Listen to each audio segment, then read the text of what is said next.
Empezando con la definición de un modelo,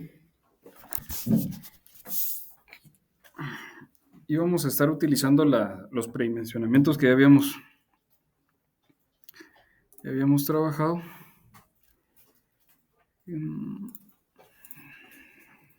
Vamos a ver. Bueno, de manera rápida, tenemos plantillas ya precargadas en el programa de CSI Bridge. Y al igual que cuando yo utilizo o empiezo a crear un modelo de SAP 2000, voy definiendo primero la normativa y los materiales que vienen por defecto. Hablábamos de que nosotros siempre vamos a estar utilizando Estados Unidos. Luego, unidades por defecto. Y ojo, por favor, con esto, debería estar en las unidades donde yo haga mis cálculos y demás. Es decir, no puedo tener estas unidades y trabajar un puente de 15 metros ingresando en la longitud de 15. Debería de ser de 15.000, por ejemplo. ¿Sí? Entonces, ojo por ahí para que no tenga problemas en mi modelo. Voy en metros y me quedo en metros. ¿Sí? Voy a utilizar un puente rápido, una plantilla de puente rápido, porque esta de alguna forma me da las opciones de manera rápida. Y entre ellas, pues las primeras opciones que yo tengo acá, por ejemplo, la estación de inicio, o sea, si yo estuviera trabajando fino, en mi caminamiento de mi diseño geométrico, si el puente está inicia en la estación 100 más 204, pues yo debería colocar acá 100, 204, o 100 más 204. ¿Sí? Pero en este caso, estoy analizando un puente aislado, un puente solo, sin estación. Podría colocarle inclinación vertical, que es el grado, ¿sí? El esviaje, que ya vamos a ver qué es ello, es la forma o el ángulo con el cual atraviesa un río o un paso inferior, si es un puente para paso de desnivel, mi puente. El radio, si es de que yo estoy hablando de que voy a tener el puente en curva, o si voy a definirle peralte. La ubicación está a 90 grados de norte a este, es decir, que va a aparecer en un plano horizontal, pues completamente horizontal, ¿verdad? Y lo más importante, pues en este caso ya empieza a ser la definición de longitudes. Es decir, les mencionaba la clase pasada que si yo voy utilizando, por ejemplo, las longitudes separadas, como un punto y coma es porque separa los tableros. Entonces aquí tengo 3 tableros o 3 losas, cada una de 20 metros, ¿sí? Para hacer un puente, entonces, de 60. Dejo entonces un puente de 15, que es el que voy a trabajar en este caso. Y acá, pues, hablábamos de que tenemos las opciones de, primero, concreto, ¿sí? Todo esto son secciones nuevas de concreto, concreto preesforzado, acero y concreto reforzado. El concreto preesforzado lo dividen en 2 grandes grupos. Uno de ellos es el concreto preesforzado a partir de elementos macizos, no huecos. Y esta primera parte, los box girder, son todos esos elementos que podrían llegar a utilizarse como los cajones de concreto, como bóvedas ya prefabricadas, o también los cajones que pueden llegar a ser postensados, ¿sí? Pero esos son un poquito más específicos, esos no los vamos a tocar acá. Voy a utilizar, sí, entonces, en su mayoría, para este curso, el concreto reforzado, que son las últimas 3 opciones. Eh, Perdonen, por aquí me salté los puentes en acero, pueden ser en acero con forma de I o con forma de U, ¿sí? Que son al igual unos grandes cajones compuestos de varias placas ahí para conformar el puente completo, ¿sí? Bueno, voy a estar utilizando la sección de los puentes de concreto reforzado y yo tengo vigas T, ¿sí? Que son en su mayoría para luces mayores o a partir de 10 metros, 10 metros en adelante, ¿sí? Tengo entonces puentes tipo T. Para los concretos tipo losa, voy a tener luces, cubriendo luces inferiores a 10 metros, 9 metros, sí. Y ahí para abajo funcionan muy bien los puentes tipo losa. Muy bien, entonces voy con una de estas, ¿sí? Ahorita no vamos a trabajar todavía a detalle la subestructura, por lo cual vamos a dejar los apoyos típicos que ya trae el programa, que básicamente se define en uno articulado y uno simple. ¿Sí? Tal cual. La librería de vehículos, por ahora yo requiero que sea del Ashton. Tengo infinidad de librerías, pero voy a estar utilizando entonces puentes tipo Ashton, cargas tipo Ashton.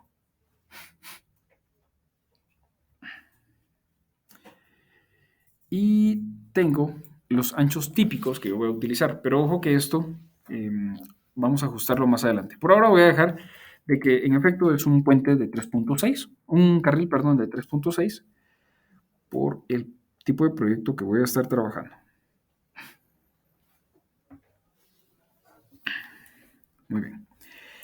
¿Qué normativa requiero utilizar? Pues la más actualizada. Recuérdense que es un diseño de un puente. Normalmente decidimos esta opción cuando yo voy a crear un nuevo puente.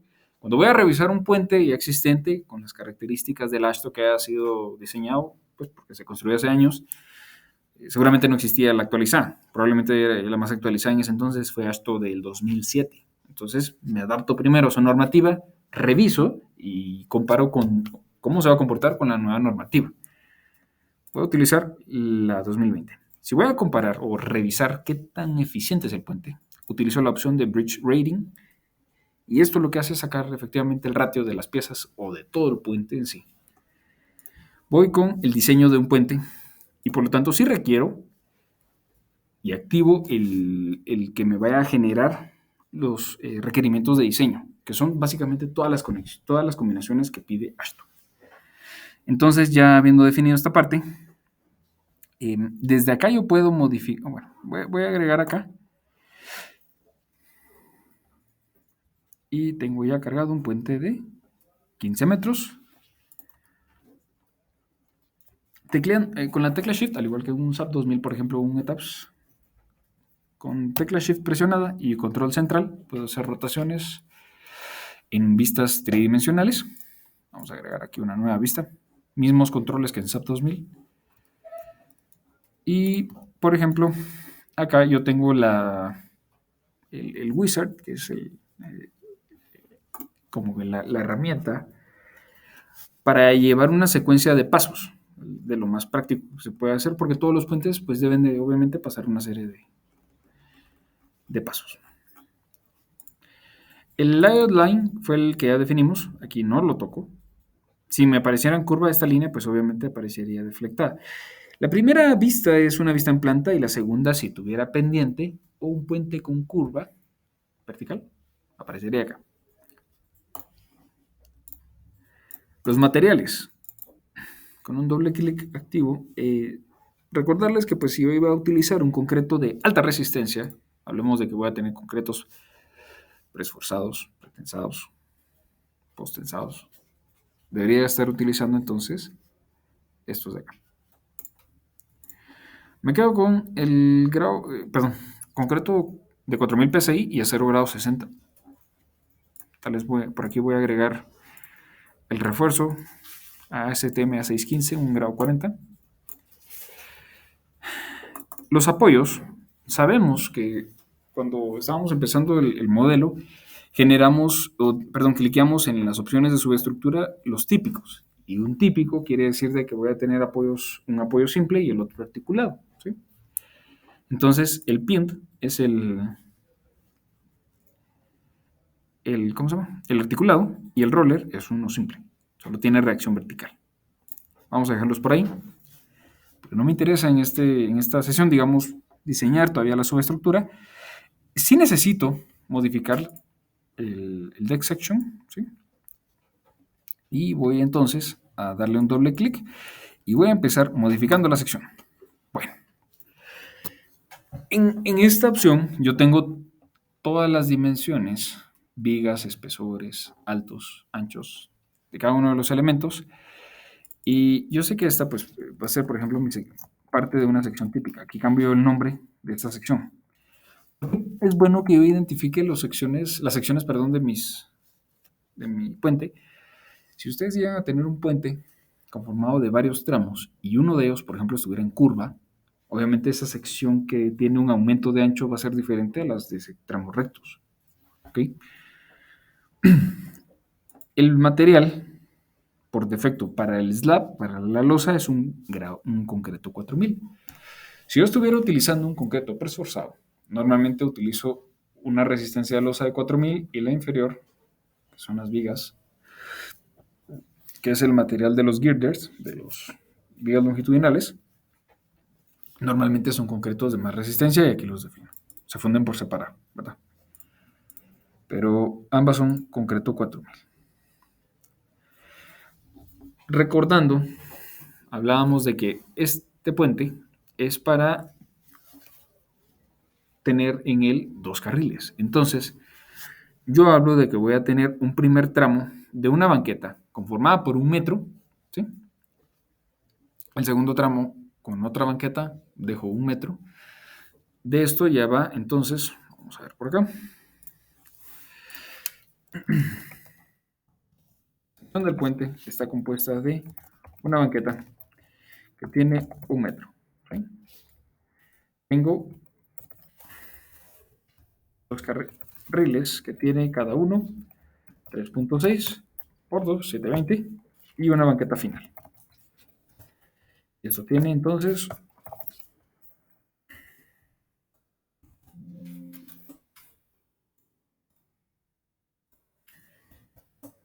9.2 de ancho total. Entonces, yo voy a colocar por acá que tengo un ancho completo, ya con todo y las losas de las banquetas, de 920.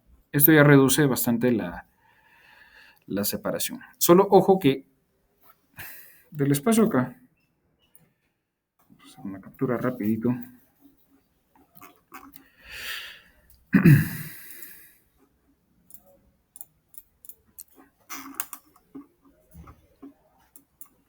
Yo tengo que la distancia en voladizo libre desde el rostro de una viga hasta el borde de la banqueta, idealmente pues no debería de exceder los 4 pies, en concreto tradicional. De lo contrario, yo debo de proveer elementos especiales como diafragmas o vigas que funcionan como para sostener ese voladizo, ¿verdad? O también se puede tensar la losa, solo que en este sentido, ¿sí? Para tratar de controlar la deflexión que va a ocurrir en ese voladizo de la banqueta. Tengo 4 pies entonces de ese lado y hablamos de que mi sección típica se va a componer de un ancho de 1 metro en este lado, un primer carril de este lado, otro carril por acá y 1 metro en este sentido. Aquí tengo 2 carriles de 3,60 metros. Pero, ojo que Ashto, por lo menos los vehículos que están en Ashto, el ancho estándar que maneja es con una separación de llantas, entre ellas de 1.8. Entonces, la separación de estos ejes debería de estar aproximadamente en 1.80. Es decir, que entre un carril, pues justamente podría pasar 2 vehículos ligeros, no camiones, porque pues, siempre la parte superior de las llantas tiene un ensanchamiento. Pero está pensado en eso, en que un vehículo pudiera detenerse por alguna falla y pues pueda circular rodeando el otro vehículo, ¿verdad? Sin necesidad de obstaculizar este otro carril. Bueno, siendo esta separación, yo lo que el objetivo de ella es de que entonces voy a tratar de esta viga acercarla un poco más a las rodadas estimadas, pero no es 100% seguro de que justamente la llanta va a estar pasando sobre una viga. Es el objetivo y es lo que se espera, pero no es lo que va a ocurrir siempre.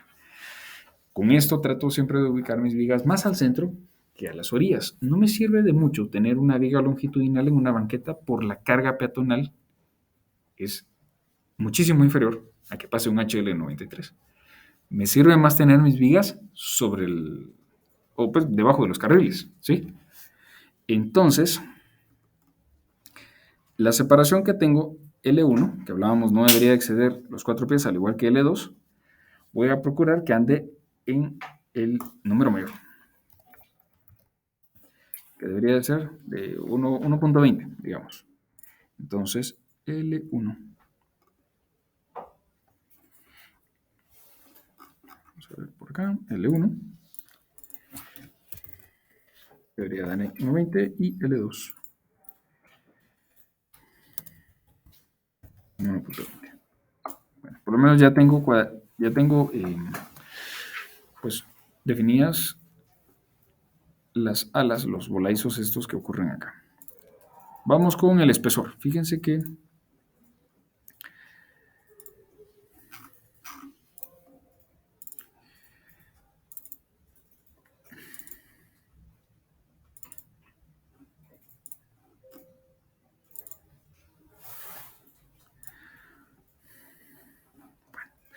según el predimensionamiento visto con anterioridad, para tramos simples en concreto reforzado con vigas tipo T, que es la tipología que estoy utilizando ahora, voy a utilizar la ecuación que me devuelve el peralte, que contempla tanto viga más losa, pues, mínimo, según la Ashton.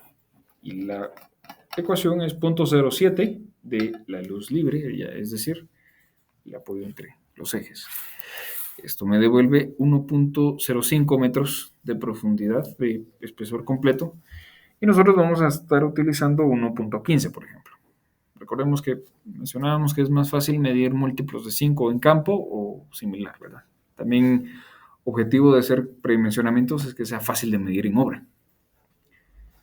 El espesor mínimo de tablero, según la AASHTO, debería ser de 17.5 centímetros. Yo puedo redondearlo a 20 centímetros, con lo cual, al restárselo al 1.15, me devuelve un peralte solo de vigas, debajo de la viga T, digamos, de 0.95. Entonces voy con 1.15 a mi bridge y voy a utilizar acá 1.15. Esto me muestra, por las dimensiones predeterminadas que traía, que van a producir una sección ilegal, una sección no legal. Ocurre que se exceden algunas dimensiones definidas como los L6 y L4. Se salen es decir, que la suma de L4 más L3 no es igual a 0.95. Vamos a buscar L4 y L6. L4 y L6 tienen el mismo valor, 0.35. L4 más L3, 0.35 más 0.71, me devuelve 0.91 o 91 centímetros y medio. No, perdón, 1 metro 0,5, vamos a ver, 105 centímetros, sí, pues. Y esto se excede, obviamente, del rango que habíamos definido. Por ejemplo, si yo definiera para L3 0.95, pero para L4 0, por lo menos las internas, vamos a ver, las internas, aquí ya se están comportando. Vamos a ver, permítanme, vamos a modificar también L6 y L5 con 0.95 y 0 para L6.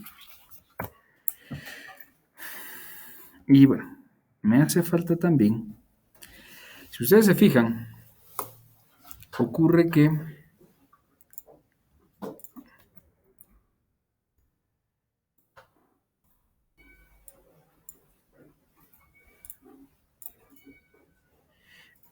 desde esta parte, en naranja, hasta esta, nosotros tenemos una inclinación que ocurre acá, que también añade cierto espesor, ¿sí? Estas partes vamos a retirarlas por ahora, porque es lo que está produciendo que se exceda la dimensión completa. Y estas son las medidas F2, F3, F4 y F1, ¿sí? F1 y F2 son porque son del lado izquierdo al lado derecho.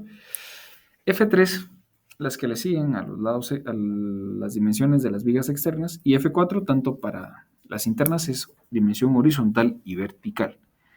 Entonces, yo podría definirlas. Recuérdense que esto es lo que puede producir un chaflán en la corona de la viga. Podría dejarlas en 0, es decir, que la viga no va a tener chaflán. Y todas las dimensiones estas de los filetes horizontales y verticales las voy dejando en 0. Con lo cual, Ahora lo único que hace falta es modificar el espesor de la losa. El espesor de la losa, según lo que yo coloqué en mi predimensionamiento, es de 0.20.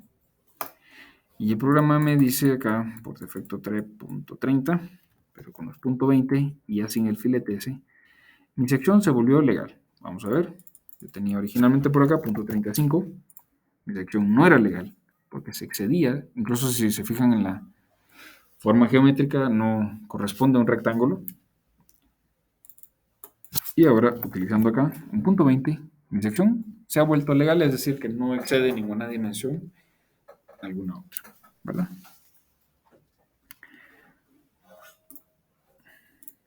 Muy bien. Entonces, ahora, la parte de los espesores. El espesor de las vigas, porque algunas se supone que van a variar el espesor en la parte inferior como en la parte superior, pues normalmente yo voy modificándolos en base a las medidas T3, T4, T10 y T11. ¿Sí? En nuestro caso, asumiremos que la formaleta de la que disponemos es completamente rectangular, por lo tanto, en la parte inferior como la superior miden exactamente lo mismo. Entonces, T3, T4, T11 y T10 deberían de ser iguales. A ver, ¿qué ocurre? ¿Por qué es de que hay diferencia en las vigas de los laterales? Sucede que como normalmente esas vigas pues ya están lejos de los carriles, más cerca de las banquetas, es práctica común, bueno, no siempre acá en Guatemala, pero es práctica común hacer más ligeras las vigas externas, exteriores, en comparación a las internas. Porque normalmente cuando se diseñan puentes muy anchos, se asume que los carriles centrales son los de carga vehicular, es decir, a alta velocidad, y los laterales es por si algún vehículo falla, pues se abría, más no está circulando. ¿Sí? Entonces, no es lo mismo una carga móvil a alta velocidad que a baja velocidad, en cuanto a las reacciones en un tablero. Bueno, T3, T4, T10 y T11 vamos a definirlas como la misma dimensión, T3. Y dijimos que el ancho de las vigas iba a tener entonces 55 centímetros. Esto salió de un predimensionamiento básico, Peralte Medios. Entonces dejo .55 acá. Para T3, para T10, sí, claro. .55. T3, T10. Ahora me toca T4 y T11. 0.55. Muy bien. Y lo último que me hace falta modificar son los volaizos que van a ver las banquetas. El programa ya los define por defecto como 0.25 o 20 centímetros y medio. Y ahora sí, el mismo espesor en banqueta es el de la losa. Normalmente las losas pues para el paso vehicular se dejan más, como espesores más grandes. Las banquetas sí con el mínimo que pide AASHTO. Vamos dando OK. Ahora ya modificó el nombre de la sección típica, OK. Y actualiza en tiempo real mi modelo. Si mi computadora se va ralentizando en este punto, se vuelve lenta, le cuesta ir actualizando paso a paso, yo tengo una opción hasta acá abajo, que es el update. Ahí está, update link model, acá, en el paso 8. Ustedes podrían sí pedirle al programa que lo vaya actualizando dependiendo de las características que tenga la computadora, podría ser, ¿sí? Entonces, va a depender un poco de qué tal vaya. Bueno, continuamos entonces. Ya definí, ya voy en mi paso 3.2. Los materiales, igual los toqué al inicio, ahí no hay tanto problema. Propiedades básicas. Los links, yo ya sé que uno es articulado y el otro simple. La sección, el deck section, ya lo modificamos, que ya son las propiedades de los componentes del puente. Y diafragmas. Acá hablamos de que yo puedo tener dos tipos de diafragma. Un diafragma para los tramos internos, que veíamos no debe de exceder 20 pies de separación uno de otro, según esto. Y los diafragmas externos, que son los que están arribita de la viga cabezal, ¿sí? Es decir, casi a la par de la cortina. Entonces,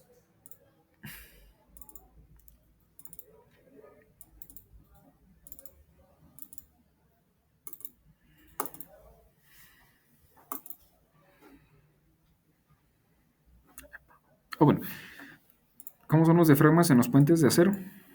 A partir de angulares, ¿sí? Por acá se logra ver cómo se controla las deformaciones en las vigas longitudinales. Esta es una viga longitudinal. Y se van colocando, esta es una vista en planta, pues a cada cierta distancia. Por ejemplo, aquí están a cada 5 metros.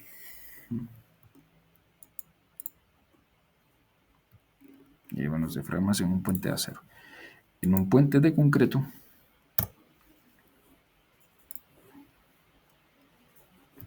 en planta, yo tengo un diafragma exterior o externo, diafragmas internos, dependiendo de la dimensión que sea el puente, la longitud, y exterior siempre del otro lado.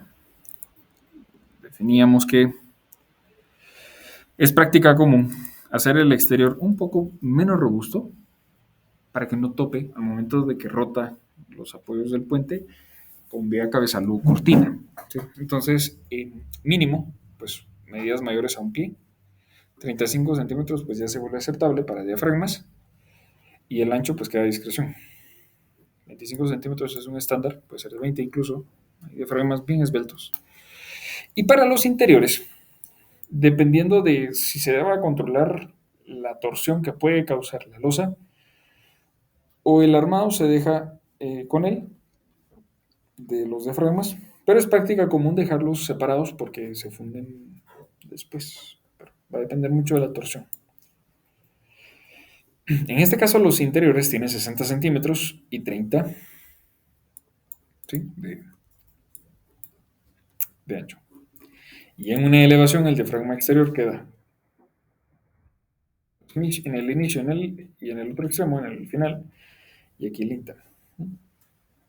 Bueno, a ese diafragma, según las medidas, le faltaban dos, ¿verdad? Si modifico las propiedades del diafragma que atrae el programa por defecto, tiene un espesor de 30, vamos a redondear esto, 30 y por ejemplo, ¿qué les diría? 80 centímetros. Pero esto va a ser entonces un diafragma interno. Sólido, claro. Las otras opciones aplican si cambio la tipología de mis puentes. Incluso acá les dicen, entre paréntesis, aplica a acero y concreto presforzado. Las cuerdas y los braces, las brazas, ¿sí? Y para vigas simples, hay otro tipo de diafragmas que parte de la viga es como el puente peatonal, por ejemplo, hablemos de la 19 calle, puente peatonal postensado. Una viga y va teniendo diafragmas, es decir, de la viga sale a sus laterales, pues los diafragmas como correspondan. Pero nunca conecta ese diafragma con otra viga, porque solo hay una viga longitudinal. ¿Sí? Y placas de acero. El concreto que usamos. Y acá, pues, ahí estamos. Vamos a definir acá. Y voy a agregar una copia de esto. Pero voy a decirle al programa que es un diafragma externo.